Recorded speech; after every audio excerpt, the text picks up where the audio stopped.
पुण्यातील नवी पेठ परिसरातील एका खासगी रुग्णालयात उपचारादरम्यान 11 महिन्यांच्या चिमुकलीचा मृत्यू झाल्याची गंभीर घटना समोर आली। आदिती गीते या बालिकेच्या मृत्यू प्रकरणी उपचारात निष्काळजीपणा झाल्याचा ठपका ठेवत 6 जणांविरोधात गुन्हा दाखल करण्यात आला आहे।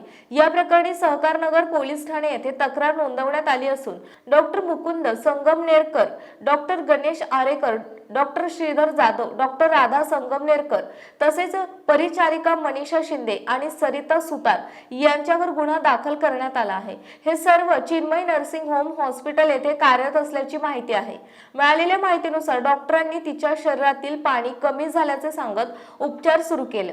उपचार दरम्यान 2 वेळा सलाईन लावण्यात आले, मात्र रात्री सुमारे 12 वाजता पुन्हा सलाईन लावण्यासाठी परिचारिका गेली असता आदिती निश्चित अवस्थेत आढळली। त्यानंतर डॉक्टरांनी तिचा मृत्यू झाल्याचं घोषित केलं। या घटनेनंतर आदितीचे वडील ॲडव्होकेट हनुमान गीते यांनी डॉक्टरांवर गंभीर आरोप करत कायदेशीर लढा सुरू केला।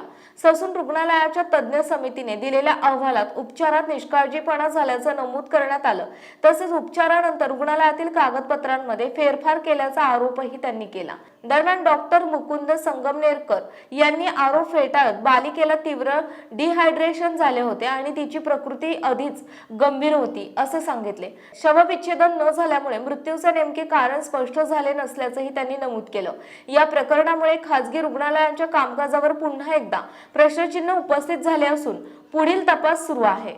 महत्त्वाच्या बातम्या पाहण्यासाठी आजच आमच्या महाराष्ट्र लाईव्ह वरला सबस्क्राईब करा आणि बेल आयकॉन प्रेस करा। तसेच Instagram आणि Facebook वर फॉलो करा।